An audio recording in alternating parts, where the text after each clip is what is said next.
بل هو قرآن مجيد في لوح محفوظ.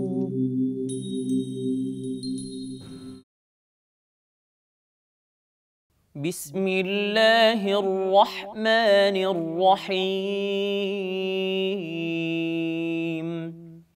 قال رب اغفر لي ولأخي وأدخلنا في رحمتك وأنت أرحم الراحمين. إن الذين اتخذوا العجل سينالهم غضب من ربهم وذلة في الحياة الدنيا وكذلك نجزي المفترين.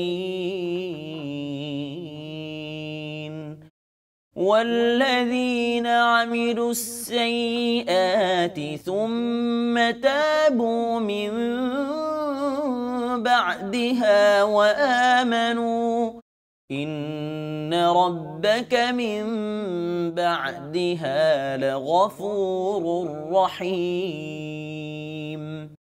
ولما سكت عن موسى الغضب أخذ الألواح وفي نسختها هدى ورحمة للذين هم لربهم يرهبون. واختار موسى قومه 70 رجلا لميقاتنا فلما أخذتهم الرجفة قال رب لو شئت أهلكتهم من قبل وإياي أتهلكنا بما فعل السفهاء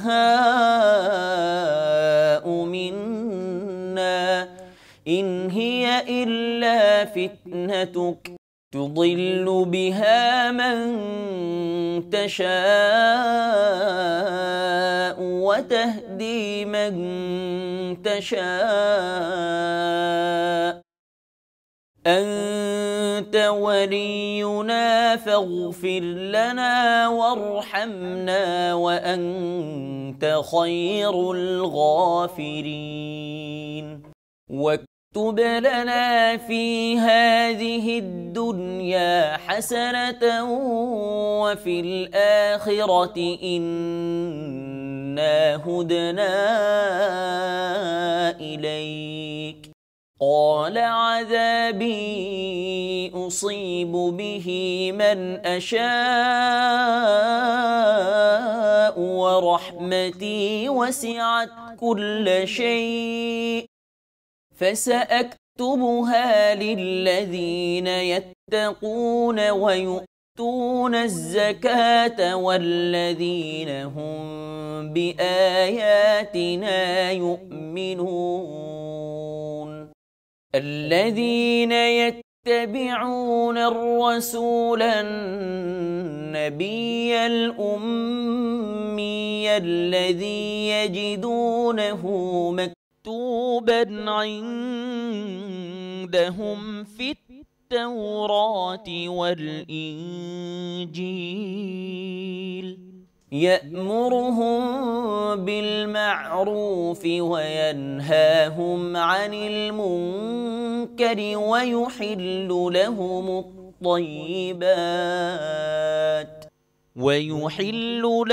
الطيبات ويحرم عليهم الخبائث ويضع عنهم إصرهم والأغلال التي كانت عليهم. فالذين آمنوا به وعزروه ونصروه واتبعوا النور الذي أنزل معه أولئك هم المفلحون. قل يا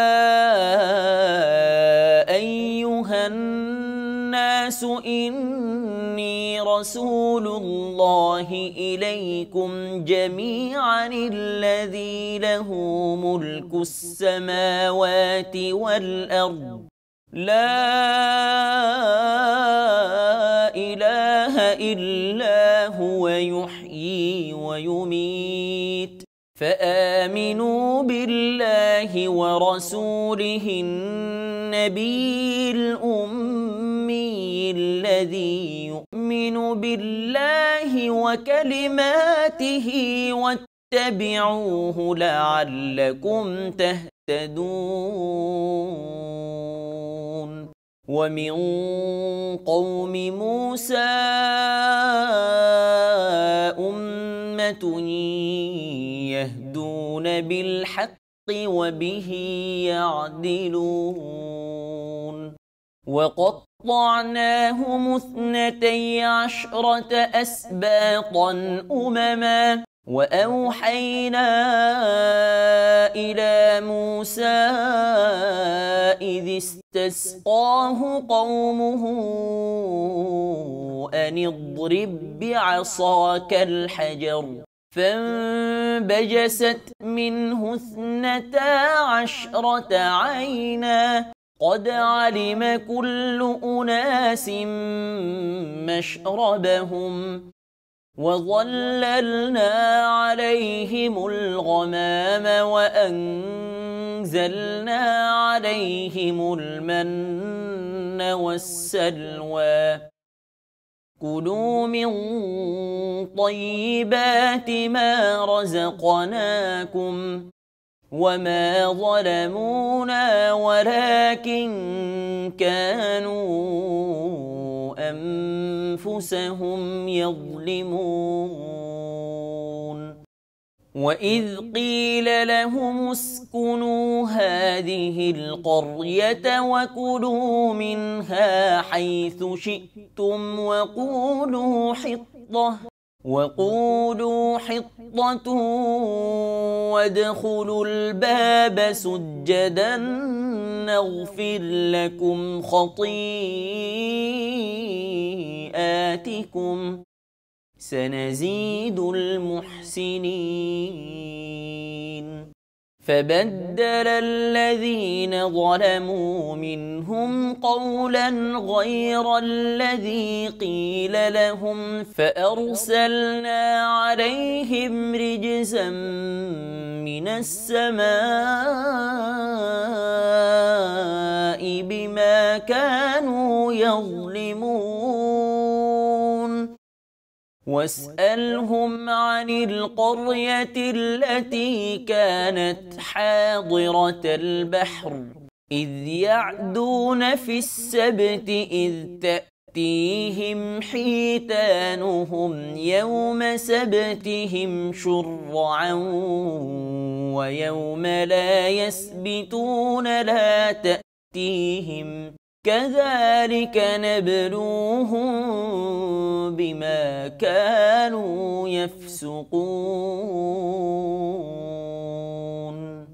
وإذ قالت أمة منهم لم تعظون قوما الله مهلكهم أو معذبهم عذابا شديدا قالوا معذرة إلى ربكم ولعلهم يتقون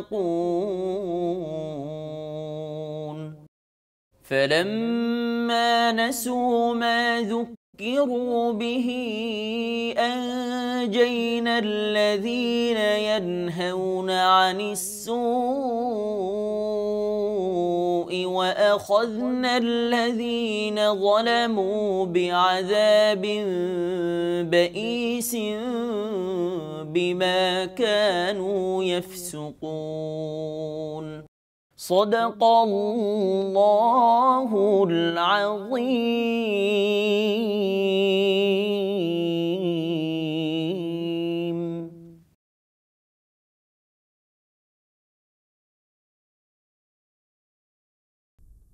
পরম দয়ালু আল্লাহর নামে। মূসা বলিল, হে আমার প্রতিপালক, আমাকে ও আমার ভ্রাতাকে ক্ষমা করো এবং আমাদেরকে তোমার রহমতের মধ্যে দাখিল করো। তুমি শ্রেষ্ঠ, দয়ালু।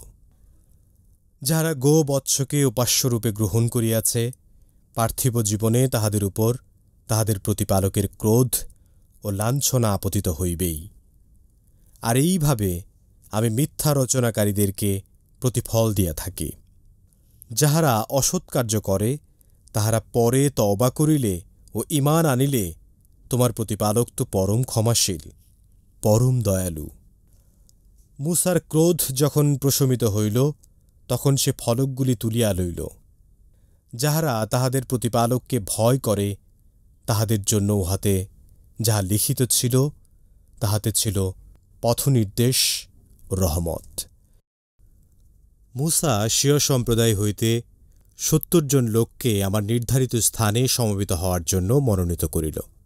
তাহারা যখন ভূমিকম্প দ্বারা আক্রান্ত হইল, তখন মূসা বলিল, হে আমার প্রতিপালক, তুমি ইচ্ছা করিলে পূর্বেই তো ইহাদেরকে এবং আমাকেও ধ্বংস করিতে পারিতে। আমাদের মধ্যে যাহারা নির্বোধ, তাহারা যাহা করিয়াছে, সেই জন্য কি তুমি আমাদেরকে ধ্বংস করিবে? ইহা তো শুধু তোমার পরীক্ষা, যদ্বারা তুমি যাহাকে ইচ্ছা বিপথগামী করো এবং যাহাকে ইচ্ছা সৎপথে পরিচালিত করো। তুমিই তো আমাদের অভিভাবক, সুতরাং আমাদেরকে ক্ষমা করো ও আমাদের প্রতি দয়া করো, এবং ক্ষমাশীলদের মধ্যে তুমিই তো শ্রেষ্ঠ। আমাদের জন্য নির্ধারিত করো দুনিয়া ও আখিরাতে কল্যাণ। আমরা তোমার নিকট প্রত্যাবর্তন করিয়াছি। আল্লাহ বলিলেন, আমার শাস্তি যাহাকে ইচ্ছা দিয়া থাকি, আর আমার দয়া তাহা তো প্রত্যেক বস্তুতে ব্যাপ্ত। সুতরাং আমি উহা তাহাদের জন্য নির্ধারিত করিব, যাহারা তাকওয়া অবলম্বন করে, জাকাত দেয় এবং আমার নিদর্শনে বিশ্বাস করে। যাহারা অনুসরণ করে বার্তাবাহক উম্মি নবীর, যাহার উল্লেখ তাওরাত ও ইঞ্জিল, যাহা তাহাদের নিকট আছে তাহাতে লিপিবদ্ধ পায়, যে তাহাদেরকে সৎ কাজের নির্দেশ দেয় ও অসৎ কাজে বাধা দেয়, যে তাহাদের জন্য পবিত্র বস্তু হালাল করে ও অপবিত্র বস্তু হারাম করে, এবং যে মুক্ত করে তাহাদেরকে তাহাদের গুরুভার হইতে এবং শৃঙ্খল হইতে, যাহা তাহাদের উপর ছিল। সুতরাং যাহারা তাহার প্রতি ঈমান আনে, তাহাকে সম্মান করে, তাহাকে সাহায্য করে, এবং যে নূর তাহার সঙ্গে অবতীর্ণ হইয়াছে উহার অনুসরণ করে, তাহারাই সফল কাম। বল, হে মানুষ, আমি তোমাদের সকলের জন্য আল্লাহর রাসূল, যিনি আকাশমণ্ডলী ও পৃথিবীর সার্বভৌমত্বের অধিকারী। তিনি ব্যতীত কোনো ইলাহ নাই, তিনিই জীবিত করেন ও মৃত্যু ঘটান। সুতরাং তোমরা ঈমান আনো আল্লাহর প্রতি ও তাঁহার বার্তাবাহক উম্মি নবীর প্রতি, যে আল্লাহ ও তাঁহার বাণীতে ঈমান আনে, এবং তোমরা তাহার অনুসরণ করো, যাহাতে তোমরা সঠিক পথ পাও। মূসার সম্প্রদায়ের মধ্যে এমন একদল রহিয়াছে, যাহারা অন্যকে ন্যায়ভাবে পথ দেখায় ও সেইভাবেই বিচার করে। তাহাদেরকে আমি 12টি গোত্রে বিভক্ত করিয়াছি। মূসার সম্প্রদায় যখন তাহার নিকট পানি প্রার্থনা করিল, তখন তাহার প্রতি প্রত্যাদেশ করিলাম, তোমার লাঠি দ্বারা পাথরে আঘাত করো।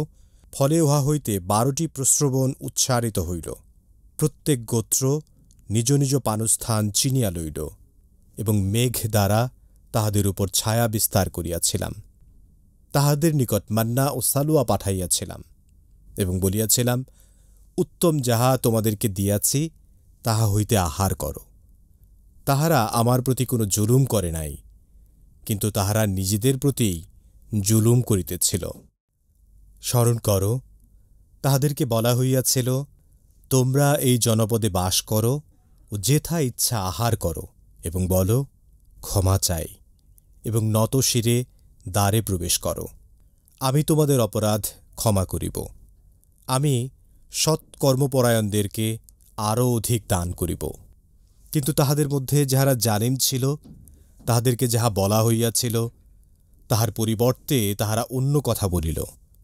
সুতরাং আমি আকাশ হইতে তাহাদের প্রতি শাস্তি প্রেরণ করিলাম, যেহেতু তাহারা সীমালঙ্ঘন করিতেছিল। তাহাদেরকে সমুদ্র তীরবর্তী জনপদবাসীদের সম্বন্ধে জিজ্ঞাসা কর।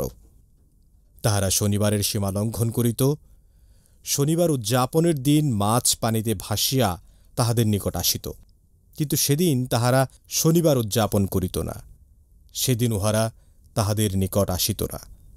এইভাবে আমি তাহাদেরকে পরীক্ষা করিয়াছিলাম, যেহেতু তাহারা সত্যত্যাগ করিত। স্মরণ কর, তাহাদের একদল বলিয়াছিল, আল্লাহ যাহাদেরকে ধ্বংস করিবেন কিংবা কঠোর শাস্তি দিবেন, তোমরা তাহাদেরকে সদুপদেশ দাও কেন? তাহারা বলিয়াছিল, তোমাদের প্রতিপালকের নিকট দায়িত্ব মুক্তির জন্য এবং যাহাতে তাহারা সাবধান হয় এজন্য। যে উপদেশ তাহাদেরকে দেওয়া হইয়াছিল, তাহারা যখন উহা বিস্তৃত হয়, তখন তাহারা অসৎকার্য হইতে নিবৃত করিত। তাহাদেরকে আমি উদ্ধার করি, এবং যাহারা জুলুম করে তাহারা কুফরি করিত বলিয়া আমি তাহাদেরকে কঠোর শাস্তি দেই।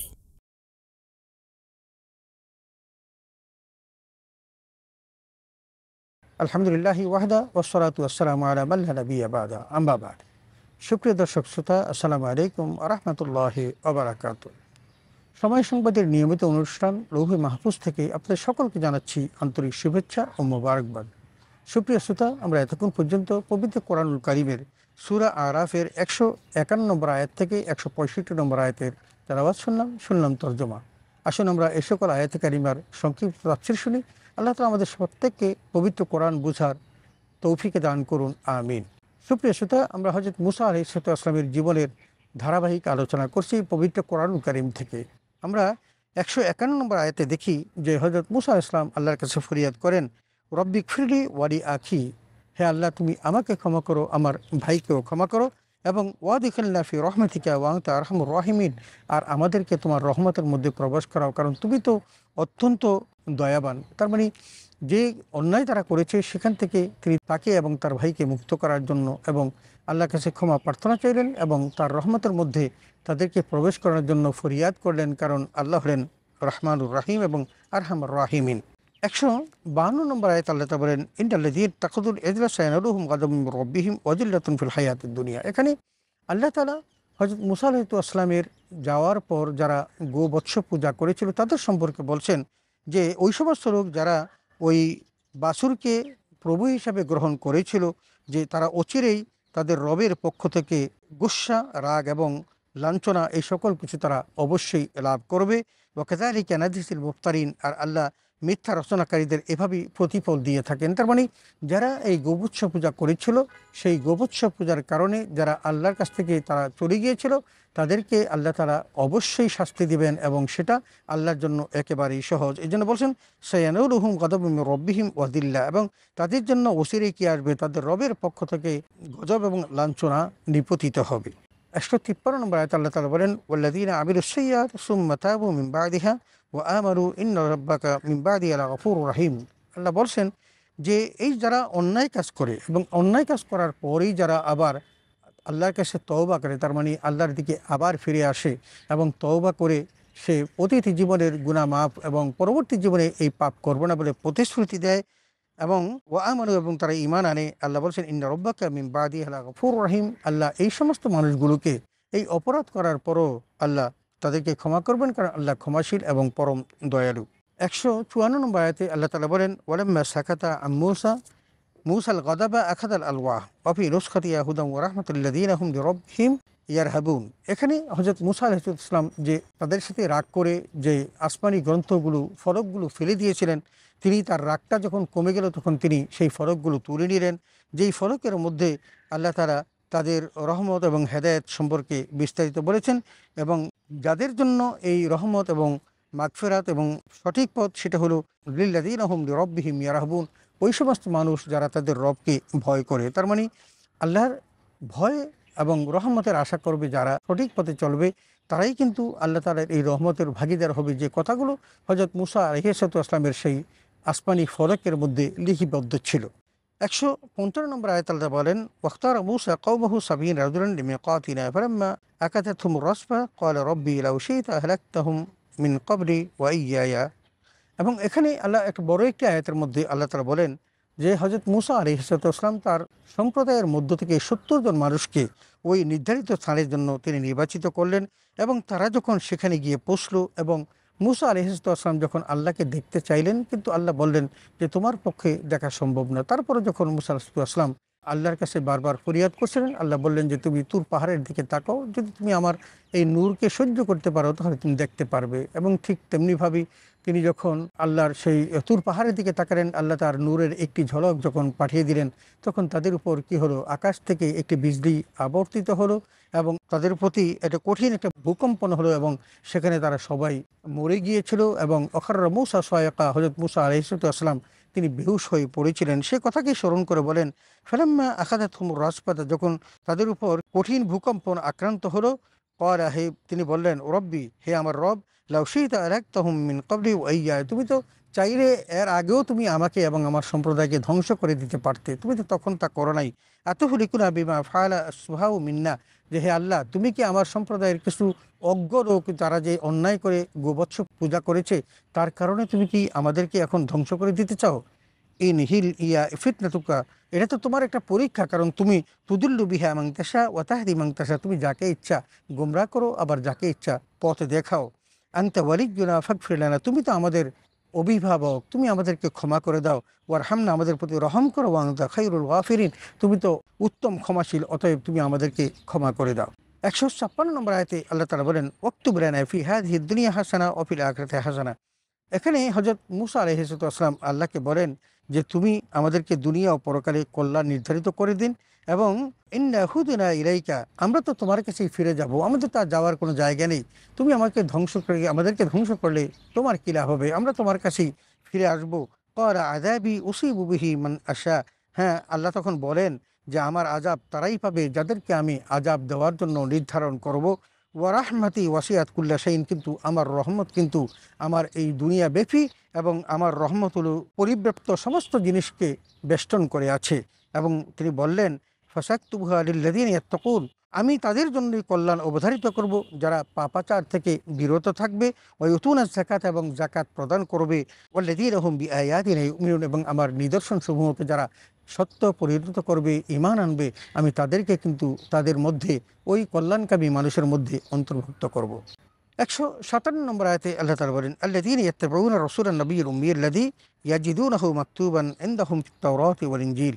এখানে আল্লাহ তার সত্যাশ্রয়ী মানুষগুলো সম্পর্কে বলেন যারা উম্মি নবীর অনুসরণ করে, অর্থাৎ ওই সমস্ত মানুষগুলো যেই মানুষগুলো সম্পর্কে রাসূল সাল্লাল্লাহু আলাইহি ওয়াসাল্লামকে উম্মি হিসেবে তারা খেতাব দেন, এই সেই নিরক্ষর রাসূলের অনুসরণ করে যারা চলে, যার কথা তারা তাদের নিকট রক্ষিত তৌরিত এবং ইনজিল কিতাবের মধ্যে তারা লিখিত পেয়েছে, এবং ইয়ামুরুনা বিল মারুফ ওয়া ইয়ানহাউনা আনিল মুনকার, এবং তারা মানুষকে সৎ কাজের নির্দেশ দেয় এবং অন্যায়ের কাজ থেকে বিরত রাখে, এবং ওয়া ইউহিল্লু লাহুমুত তাইয়্যিবাত ওয়া ইউহাররিমু আলাইহিমুল খাবাইস, এবং যারা পবিত্র বস্তুসমূহকে বৈধ করে এবং অপবিত্র বস্তুকে তারা অবৈধ হিসেবে ঘোষণা করে। এবং বলছেন যে ওয়াইদাউ আনহুম ইসরাহুম ওয়াল আগলাল আল্লাতী কানাত আলাইহিম, এবং বলছেন আর তাদের উপর চাপানো বোঝা ও বন্দর হতে তাদেরকে মুক্ত করে।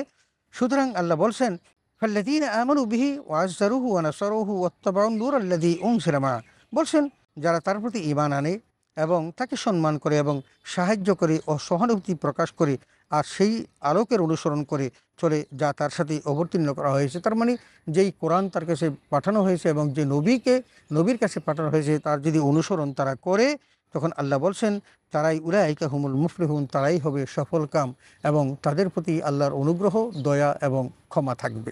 ১৫৮ নম্বর আয়াতে আল্লাহ তাআলা বলেন, কুল ইয়া আইয়ুহান নাস ইন্নী রাসূলুল্লাহি ইলাইকুম জামিয়া। আল্লাহ তার নবীকে লক্ষ্য করে বলেন, হে নবী, আপনি পৃথিবীর সকল মানুষকে জানিয়ে দিন, হে লোক সকল, ইন্নী রাসূলুল্লাহি ইলাইকুম জামিয়া, আমি তোমাদের কাছে আল্লাহর পক্ষ থেকে একজন রাসূল রূপে প্রেরিত হয়েছি। ওই আল্লাহ রাসূল লাহু মুলকুস সামাওয়াতি ওয়াল আরদ, যিনি আকাশ এবং ভূমণ্ডলের সার্বভৌমত্বের একচ্ছত্র মালিক। লা ইলাহা ইল্লাহু, তিনি ব্যতীত আর কোনো উপাস্য নেই। ইহয়ি ওয়া ইউমীত, যিনি চিরঞ্জীব, তিনি বাঁচান এবং মৃত্যু দান করেন। ফাআমিনু বিল্লাহি ওয়া রাসূলিহি, অতএব তোমরা ঈমান আনো আল্লাহর প্রতি এবং তার রাসূলের প্রতি। আল্লাযী ইউমিনু বিল্লাহি ওয়া কালিমাতিহি, যারা আল্লাহর প্রতি বিশ্বাস করে এবং আল্লাহর কথাসমূহের প্রতি বিশ্বাস করে। ওয়াত্তাবাউহু, এবং রাসূল আকরাম সাল্লাল্লাহু আলাইহি ওয়াসাল্লামের আনুগত্য করে অনুসরণ করে। লাআল্লাহুম তাহতাদুন, তাহলে তোমরা সফলতা লাভ করতে পারবে। এখানে আল্লাহ রসুল মোহাম্মদ রসুল্লাহ সাল্লাল্লাহু আলাইহি ওয়াসাল্লামকে আল্লাহ বলেছেন যে তুমি যে সকলের কাছে নবী হিসাবে প্রেরিত হয়েছো এই কথাটি জানিয়ে দাও, এবং সেই সাথে বলো যে আল্লাহ ইউহয়ি ওয়া ইউমীত, তিনি জীবিত রাখেন এবং মানুষকে মারেন, এবং তিনিই হলেন সার্বভৌম ক্ষমতার অধিকারী, এবং তিনি হলেন সেই মহান স্রষ্টা। যদি তার প্রতি তোমরা বিশ্বাস স্থাপন করো এবং নবীর প্রতি বিশ্বাস স্থাপন করো এবং আল্লাহর নিদর্শনসমূহ এবং আল্লাহর প্রতি যদি তোমরা ঈমান আনো এবং তার রসুলের প্রতি তোমরা আনুগত্য করো, তাহলে আশা করা যায় তোমরা সরল সঠিক পথের সন্ধান পেয়ে যাবে। 159 নম্বর আয়াতে আল্লাহ তাআলা বলেন, অমিন কওমি মূসা উম্মাতুন ইয়াহদুনা বিল হাক্কি ওয়া বিহি ইয়াহদিউন। এই যে যারা পথভ্রষ্ট এবং যারা অন্যায় করেছে তাদের বাদ দিয়েও হযরত মূসা আলাইহিস সালামের একটা জাতি ছিল যারা আল্লাহর প্রতি বিশ্বাস স্থাপন করত। তাদের সম্পর্কে বলতে গিয়ে আল্লাহ বলেন, অমিন কওমি মূসা উম্মাতুন ইয়াহদুনা বিল হাক্কি ওয়া বিহি ইয়াহদিউন। মূসার সম্প্রদায়ের মধ্যে এমন একদল লোক রয়েছে যারা সঠিক ও নির্ভুল পথ প্রদর্শন করে এবং তারা ন্যায় বিচার করে। তার মানে মূসার এই গোত্রের মধ্যে, কৌমের মধ্যে কিছু লোক ছিল যারা কি করত, ন্যায়নিষ্ঠ ছিল এবং তারা মানুষকে ন্যায় বিচার করত। 160 নম্বর আয়াতে আল্লাহ তাআলা বলেন, ওয়াকাত্তানাহুম ইসনাই আশারাতা আসবাতান উমামা। এখানে আল্লাহ তাআলা মূসা আলাইহিস সালামের এই বনী ইসরাইলের 12টি জাতির সম্পর্কে বলছেন যে এই 12টি জাতি তারা কিভাবে 12টি গোত্রে বিভক্ত হয়েছিল এবং যখন তারা পানি চেয়েছিল তখন মূসা আলাইহিস সালাম কি করেছিলেন, এই সকল বিষয় বিস্তারিত এখানে বড় একটি আয়াতে আল্লাহ তাআলা তুলে ধরেছেন। এখানে বলছেন ওয়াকাত্তানাহুম ইসনাতাই আশারা আসবাতান উমামা, বলছেন যে আমি বনী ইসরাইলকে দ্বাদশ গোত্রে বা 12টি গোত্রে বিভক্ত করেছি। ওয়া আওহাইনা ইলা মূসা ইয ইসতাসকাহু কওমুহু, আমি মূসার কাছে আমি ওহী পাঠালাম যখন তারা পানি চেয়েছিল, কারণ পানি নেই, তারা পানির জন্য তৃষ্ণায় মরে যাচ্ছে এবং তারা যখন মূসাকে বলল, হে মূসা আমাদের জন্য পানির ব্যবস্থা করুন, তখন আল্লাহ তাআলা বলেন, আনুদ্রিব বিআসাকাল হাজার, হে মূসা তোমার হাতের লাঠি দ্বারা তুমি পাথরে আঘাত করো। এবং যখন আঘাত করলেন ফামবাদাসাত মিন হুসনাতা আশারাতা আইনা, এবং সেখানে 12টি প্রস্রবণ এবং পানীয় ঝর্ণা দ্বারা প্রবাহিত হলো। কাদ আলিমা কুল্লু উনাসিম মাশরাবহুম, এবং প্রত্যেকটি গোত্র তাদের সেই পানি পান করার স্থানটি তারা জেনে নিয়েছিল। আল্লাহ তাআলা তাদের প্রতি যে রহম করলেন সে কথা বলতে গিয়ে আল্লাহ বলেন, ওয়াসালনা আলাইহিমুল গামামা ওয়া আনসালনা আলাইহিমুল মান্না ওয়াসসালওয়া, যে আমি তাদের উপর আকাশ থেকে ছায়া বিস্তার করলাম। এই প্রান্তরে তারা কোথায় থাকবে, রৌদ্রের তাপ থেকে তারা কিভাবে বাঁচবে, এই জন্য আমি আকাশে তাদের জন্য ছায়া বিস্তার করলাম মেঘমালা দিয়ে। এবং ওয়াংসালনা আলাইহিমুল মান্না ওয়াসসালওয়া, এবং তাদের প্রতি তাদের খাদ্যের জন্য, খাওয়ার জন্য মান্না সালওয়া নাজিল করলাম। এবং আমি বললাম যে তোমরা তোমাদের যে রিজিক দিয়েছি সেখান থেকে তোমরা খাও। ওমা যালামুনা, ওরা আমার শর্ত উপেক্ষা করে তারা জুলুম করলো, তারা আমার উপর জুলুম করলো। ওয়ালাকিন কানু আনফুসাহুম ইয়াজলিমুন, তারা সেই জুলুম তো তাদের প্রতি করে নাই, বরং তারা তাদের নিজেদের প্রতি তারা জুলুম করেছিল। তার মানে আল্লাহর এই সুন্দর এই খাদ্য, ছায়া এবং এই সমস্ত নিয়ামতগুলো পাওয়ার পর তারা কিন্তু হযরত মূসা আলাইহিস সালামের খোদার প্রতি, আল্লাহর প্রতি তারা জুলুম করেছিল।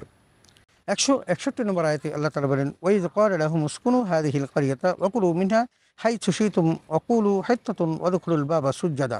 এখানে আল্লাহ তাআলা হযরত মূসা আলাইহিস সালামের মাধ্যমে তার ওই জাতিসমূহকে জানিয়ে দিয়েছিলেন যে যে এই উপত্যকাতে তোমরা বাস করো, তার মানে যেখানে বাইতুল মুকাদ্দাস এবং আশপাশের এলাকা, এখানে তোমরা বাস করো এবং তোমাদের যা ইচ্ছে তোমরা আহার করো, এবং তোমরা এটা বলো, হিত্তাতুন, আল্লাহ তুমি আমাদেরকে ক্ষমা করে দাও, ওয়াদখুলুল বাবা সুজ্জাদা, এবং তোমরা মস্তক অবনত করে সিজদাবনত হয়ে নতশিরে তোমরা প্রবেশ করো।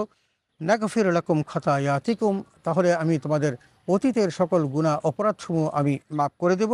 সানাজিদুল মুহসিনিন, এবং সৎকর্মশীল লোকদের জন্য আমার দান বৃদ্ধি করব। এ কথা বলে আল্লাহ তাদেরকে জানিয়ে দিলেন, এবং সে কথাটি মূসা আলাইহিস সালাম তাদের প্রতি জানিয়ে বলেছিলেন যে তোমরা এখানে থাকো এবং আল্লাহর দেওয়া এই রিজিক থেকে তোমরা আহার করো। 162 নম্বর আয়াতে আল্লাহ তাআলা বলেন, ফাবাদদালাল্লাযীনা যালামু মিনহুম কাওলান গায়রাল্লাযী কিলা লাহুম, এবং আল্লাহ বলেন যে কিন্তু তাদের মধ্যে যারা জালিম ও সীমা লঙ্ঘনকারী ছিল তারা সেই কথা পরিবর্তন করলো। আল্লাহ বলেন যে তোমরা পুরো হেত্তাতুন, তোমরা বলো যে আল্লাহ ক্ষমা করে দাও, এটা না বলে তারা কি করলেন, তারা উল্টিয়ে বললেন ফারসালনা আলাইহিম রিজসাম মিনাস সামায়ে, আল্লাহ বলেন যারা এই কাজটি করেছিল, অন্যায় করেছিল, সুতরাং তাদের সীমা লঙ্ঘনের কারণে আমি তাদের আসমান হতে শাস্তি প্রেরণ করেছিলাম, এবং তারা জালেম হওয়ার কারণে তাদের প্রতি আল্লাহ তারা বিশাল শাস্তি অবতীর্ণ করেছিল। 163 নম্বর আয়াতে আল্লাহ তাআলা বলেন, ওয়াসআলহুম আনিল কারিয়াতিল্লাতী কানাত হাদিরাতাল বাহরি ইয ইয়াদুনা ফিস সাবতি ইয ইয়াতিহিম হিতারুহুম ইয়াওমা সাবতিহিম শুরআন। এখানে বড় একটি আয়াতে আল্লাহ তাআলা বলেন যে আর তাদেরকে সেই জনপদের অবস্থাও জিজ্ঞেস করো যা সমুদ্রের তীরে অবস্থিত ছিল। এটা নবীজিকে বলছেন, তুমি তাদেরকে ইহুদিদেরকে এটাও জিজ্ঞেস করো ওই জনপদের কথা, যে জনপদটা ছিল নদীর পাড়ে, যখন তারা শনিবারের আদেশ লঙ্ঘন করেছিল, তার মানে আল্লাহ বলেছেন যে তোমরা শনিবারে মৎস্য শিকার করবে না, কিন্তু তারা শনিবারে ব্যারিকেড দিয়ে রাখলো এবং রবিবারে মাছগুলিকে শিকার করলো। আল্লাহ তাআলা তাদের প্রতি গজব নাযিল করলেন এবং বললেন কুনু কিরাদাতান খাসিইন, তোমরা অভিশপ্ত বানর হয়ে যাও। তখন ইহুদিরা সকলেই বানর হয়ে গিয়েছিল। সেই কথা আল্লাহ এখানে বললেন যে তারা শনিবারের আদেশ লঙ্ঘন করেছিল। শনিবার উদযাপনের দিন তারা মাছ পানিতে ভেসে তাদের নিকট আসতো, কিন্তু সেদিন তারা শনিবার উদযাপন করতো না, সেদিন এগুলি তাদের কাছে আসতো না। এভাবে আমি তাদের নাফরমানির কারণে তাদেরকে পরীক্ষা করেছিলাম। আল্লাহ তাআলা মূসা ইসলামের জাতিকে অনেকভাবে পরীক্ষা করেছেন, তার মধ্যে এটাও ছিল একটি যে তারা এই কথাটা নির্দেশনা কি মান্য করে কিনা। 164 নম্বর আয়াত আল্লাহ তাআলা বলেন ওয়াইয ক্বালাত উম্মাতুম মিনহুম লিমা তাইযুনা কওমান, যখন তাদের একদল লোক অপর দলের নিকট বলেছিল, ওই জাতিকে তোমরা কেন উপদেশ দিচ্ছ যাদেরকে আল্লাহ ধ্বংস করবেন অথবা কঠিন শাস্তি দিবেন। বলেন যাদেরকে আল্লাহ ধ্বংস করবেন এবং কঠিন শাস্তি দিবেন তাদেরকে আবার ওয়াজ করার কি আছে, তাদের কাছে তোমরা ওয়াজ করো না। ফাল্লাহু মুহলিকুহুম আও মুআদ্দিবুহুম, বলছেন যে আল্লাহ তো তাদেরকে কি করবেন, ধ্বংস করে দিবেন এবং তাদেরকে কঠিন শাস্তি দিবেন, অতএব তাদের সাথে ওয়াজ করার কোনো দরকার নেই। তোমাদের রবের নিকট দোষ মুক্তির জন্য এবং এই আশা করছি যে হয়তো তারা তাকে ভয় করবে, এই জন্য তিনি তাদেরকে ভয় দেখিয়েছিলেন এবং তাদের কাছে এই ধর্মের বাণীগুলো এবং এই নির্দেশনাগুলো তিনি উল্লেখ করেছিলেন। 165 নম্বর আয়াত আল্লাহ তাআলা বলেন ফালাম্মা নাসু মা যুক্কিরু বিহি আনজাইনা আল্লাযীনা ইয়ানহাউনা আনিস সু ওয়া আখাযনা আল্লাযীনা যালামু বিআযাবিন বাঈসিন বিমা কানু ইয়াফসুকুন। এখনও তাদের প্রতি আল্লাহ যে কঠিন শাস্তি নাযিল করেছেন তারই একটি কথা বলতে গিয়ে আল্লাহ বলেন তাদেরকে যে উপদেশ দেওয়া হয় তা যখন তারা বিস্মৃত হয়, তার মানে ভুলে যায়, তখন যারা অসৎ কাজ থেকে নিষেধ করত তাদেরকে আমি উদ্ধার করি এবং আর জালিমদের তাদের অসৎ কর্মের কারণে কঠোর শাস্তি দ্বারা পাকড়াও করেছি। সুপ্রিয় শ্রোতা, আমরা এতক্ষণ পর্যন্ত পবিত্র কোরআন কারীমের সূরা আরাফের 151 নম্বর আয়াত থেকে 165 নম্বর আয়াতের তেলাওয়াত, তর্জমা এবং তাফসির শুনলাম। আসুন আমরা এই আয়াত কারিমাগুলো আমরা অনুধাবন করি এবং হযরত মুসা আলাইহিস সালামকে আল্লাহ তাআলা যে অনুগ্রহ করেছিলেন, তার জাতিকে যে অনুগ্রহ করেছিলেন, যে নেয়ামতগুলো দিয়েছিলেন, এগুলো পাওয়ার পরও তারা যেভাবে তার অস্বীকার করেছিল, জুলুম করেছিল, আল্লাহ তাদেরকে যে সকল শাস্তি দিয়েছেন, আসুন আমরা সে থেকে শিক্ষা গ্রহণ করি এবং রাসূল আকরাম সাল্লাল্লাহু আলাইহি ওয়াসাল্লাম আমাদেরকে যে শিক্ষা দেন সেটাকে আমরা গ্রহণ করি এবং কোরআন মোতাবেক জীবন গঠন করে আমরা পরকালীন জীবনের মুক্তির পথকে সুগম করি। আল্লাহ তাআলা আমাদের প্রত্যেককে কবুল করুন, আমিন। ওয়া আখিরু দাওয়ানা আলহামদুলিল্লাহি রাব্বিল আলামিন। আসসালামু আলাইকুম ওয়া রাহমাতুল্লাহি ওয়া বারাকাতুহু।